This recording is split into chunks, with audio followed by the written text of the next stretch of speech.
안녕하세요. 정쌤입니다. 네, 오늘은 조동사를 공부해 보도록 하겠습니다.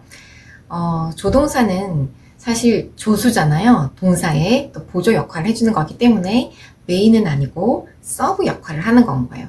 근데 오히려 이 점 때문에 이 전체적인 문법에서 구조를 파악하는데 굉장히 힌트가 되어지는 요소로 작용을 합니다. 지난 시간에 우리 일반 동사의 의문문과 부정문 만드는 법을 생각을 해보면 일반 동사는 반드시 조동사 do, does, did의 도움을 받아서 의문문과 부정문으로 전환을 시켰죠. 그럼 이 do나 does나 did가 수일치도 시켜야 되고 뭐 시제도 일치시키고 얘네들이 바빠요. 얘네들이 다 알아서 했기 때문에 뒤에는 반드시 뭐밖에 올 수 없다? 동사 원형밖에 올 수 없다라는 절대 불변의 법칙이 있었는데요. 이렇게 동사 원형밖에 올 수 없다라는 말은 달리 보면 변신 동사가 올 수 없다는 뜻이죠. to 변신, ing 변신, pp 변신이 올 수 없어요. 그렇기 때문에 아주 긴 여러 가지 좀 동사가 막 너무 많이 섞여져 있는 그런 문장을 여러분이 독해를 해야 될 때 이 조동사 뒤에 나와 있는 이 동사가 뿌리가 될 확률이 굉장히 높다라는 건 거죠. 지금은 단문의 형태를 여러분이 독해를 하고 있는 거기 때문에 동사 찾는 게 그렇게 어렵지 않을 거예요. 하지만 이제 실력이 점점 높아지고 난이도가 점점 높아질수록 도대체 이 문장의 뿌리가 뭐야? 이런 생각이 드는 지문들이 생겨요. 이제 그럴 때 뿌리가 될 수 있는 확률적으로 높은 위치에 있는 게 바로 이 조동사 뒤에는 변신이 올 수 없기 때문에 이 동사 원형이 오는 이 스타일이 뿌리가 될 확률이 높다라는 것, 그게 조동사가 주는 구조적 특징 중에 한 가지가 될 수 있고요. 그 다음 조동사의 규칙 중에 조동사 두 개를 나란히 연달아 쓸 수 없다라는 점이 있는데요. 이 두 가지가 조동사의 절대 불변의 법칙이니 반드시 기억을 해두세요. 그러니까 뭔가 불규칙 같은 거 있죠. 이게 규칙인데 예외적으로 이건 알아도 라는 거는 좀 이렇게 화가 난다고 해야 되나요? 맥 빠지잖아요. 규칙을 딱 외웠는데 이건 예외니까 따로 알아도 뭐 이런 거 있으면 그런데 한 문장에 동사를 하나밖에 쓸 수 없다거나 조동사 뒤에는 무조건 동사 원형이 와야 된다거나 조동사 두 개를 나란히 절대 쓸 수 없다라는 거는 그냥 절대 불변이란 말이에요. 예외 법칙이 없기 때문에 이런 거는 기억을 해두시는 게 구조를 분석하는 데 굉장히 도움이 될 거라는 거. 자, 그 다음 1학년 교과서 1학기 때 조동사가 등장을 하는데요. 주로 뭐 2과나 3과에 등장을 하게 될 거예요. 중1에는 1학기 때 can과 will 이 두 가지가 주로 다뤄지게 돼요. 그런데 학교에서 나눠주는 그 학습 프린트를 살펴보시면 물론 학교마다 선생님들마다 나눠주시는 프린트물이 다 다를 수는 있어요. 근데 can과 will뿐만 아니라 다른 조동사도 같이 프린트물에 적혀지는 경우가 있다라는 거죠. 이거는 선생님 학교 근처에 있는 그러니까 선생님 주변에 있는 학교에서 나눠진 프린트물을 이렇게 보니까 can과 will뿐만 아니라 굉장히 많은 조동사들이 다뤄지고 있어요. 이걸 수업 시간에 다 했다라는 거죠. 근데 이거를 한 시간에 설명해서 다 알아들을 수가 없어요. 너무 양이 방대하기 때문에 조금 줄여서 이번 시간에는 can과 could, 그다음 be able to 요 세 가지를 집중적으로 공부해 보도록 하겠습니다. 자, can의 가장 큰 의미는 누가 뭐래도 능력입니다. 그죠? 나 할 수 있다 이건 거죠. 그래서 유아들의 영어 그림책 피처북에 보면 I can 뭐뭐뭐를 이용한 센턴스들이 자주 등장을 해줘요. 그때 뭔가 이제 할 수 있는 거에 대한 능력을 표현하는 센턴스들을 많이 쓴다라는 건 거죠. 선생님이 간만에 옛날 생각이 나가지고 동화책을 한 권 꺼내봤는데요. 이 책에 보면 From Head to Toe라는 책 제목을 가지고 있는 에리카의 작품입니다. 각종 동물들이 다 등장을 해서 자기가 이거 할 수 있는데 너도 할 수 있니? 뭐 이런 거 물어보는 책이에요. I am a giraffe. 나 기린이야. I can bend my neck. 나 목을 숙일 수 있는데 Can you do it? 너도 할 수 있니? 그러면서 남자 꼬마애가 Yes, I can do it. 이런 식으로 문장이 연속적으로 이어집니다. 모든 페이지마다 전부 다 Can you do it? 이라고 물어보고 Yes, I can do it. 이렇게 얘기를 하는 건 거죠. 그러니 can의 가장 기본적인 뜻인 할 수 있다, 능력 알고 계셔야 되고요. 그 다음 두 번째로 중등부에서 이제 하나가 더 추가가 되는데요. 바로 허가와 허락의 느낌입니다. 허락한다라는 건 해도 돼 이런 건 거죠. 쉽게 얘기하면 You can use my phone. 너 내 휴대폰 써도 돼. You can use my laptop. 너 내 노트북 써도 돼. 이런 표현인 건 거죠.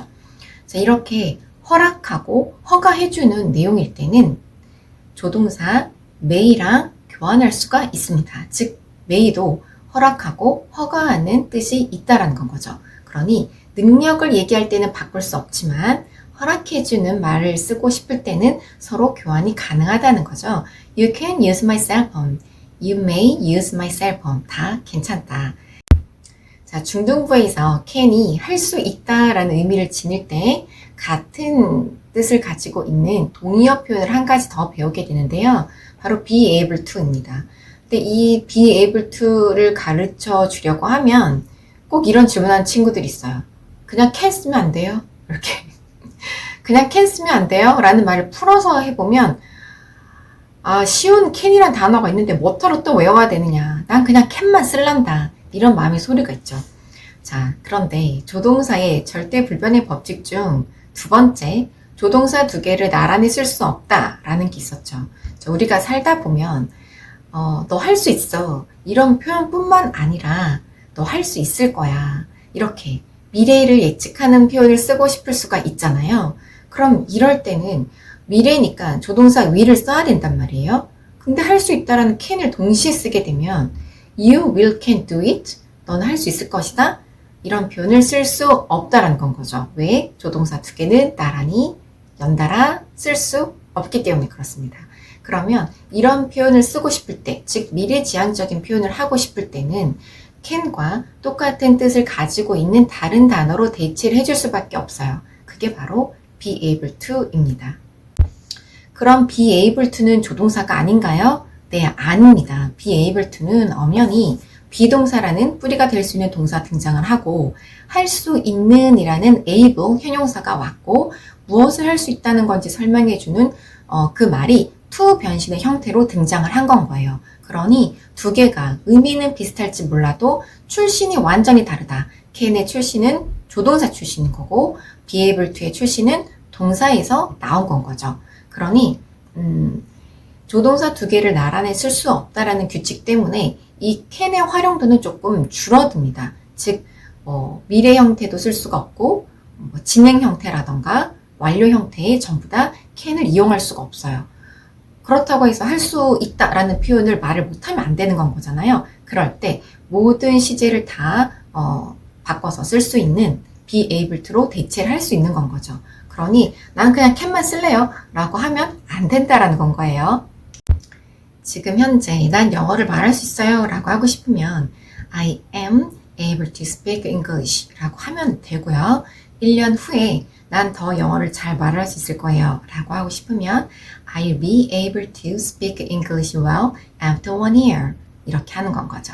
자, 그러니 be able to를 쓸 때는 주어가 누가 왔느냐 어떤 시제를 쓸 거냐에 따라 비동사를 am, are, is, was, were과 잘 교환을 해 주셔야 돼요.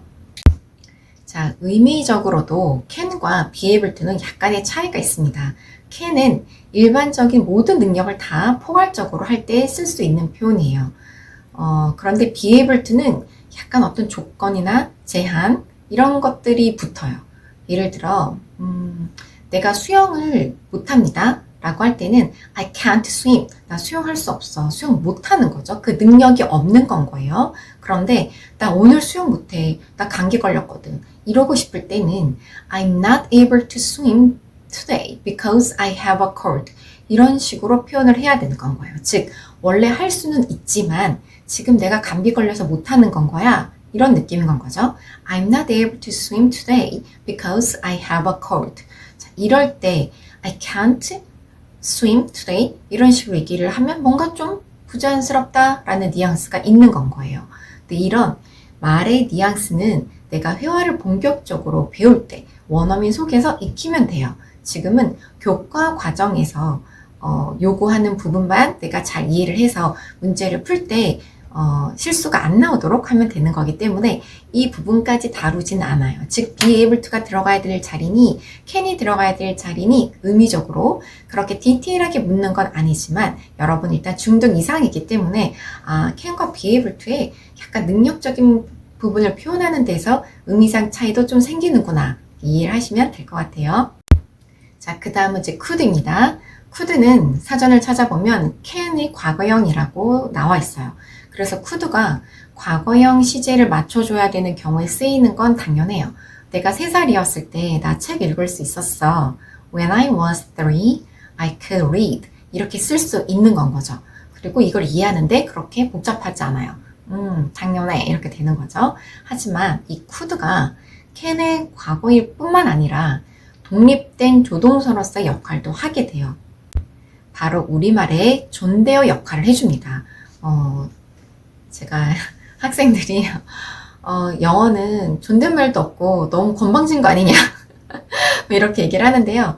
그렇진 않아요. 우리말처럼 명사 하나하나까지 다 존대어가 있진 않죠. 우리는 뭐 밥, 진지, 집, 댁 이런 표현들이 다 따로 있지만 영어에서 그런 존대어의 디테일한 부분까지는 없더라도 상대방에게 예의를 갖춰서 하는 표현들은 존재를 합니다. 당연해요. 그런 표현들을 담당하고 있는 게 바로 이 조동사의 과거형들이 그런 역할을 담당하게 돼요.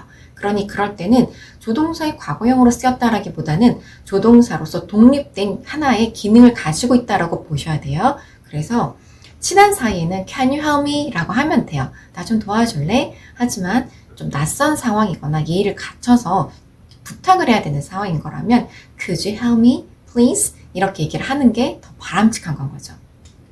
자, 선생님이 문 열고 나가는 선생님 아들한테 문 좀 닫아 이렇게 Can you close the door? 이렇게 할 수 있는 거고요. 좀 예의 바르게 표현하고 싶을 때는 Could you close the door? 이라고 얘기를 하는 건 거죠.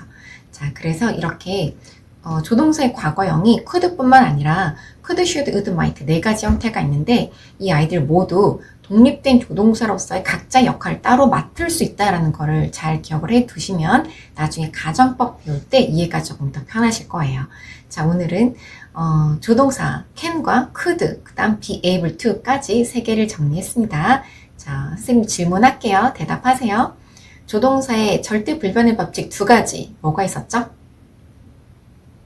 그렇습니다. 네. 그 다음 can과 be able to의 공통점과 차이점, 그 다음 could의 어떤 추가적 역할이 하나 더 있었죠. 과거 말고 그게 무엇이었는지까지 머릿속에 잘 정리를 해두시면 오늘 강의는 잘 들으신 거예요. 수고하셨습니다.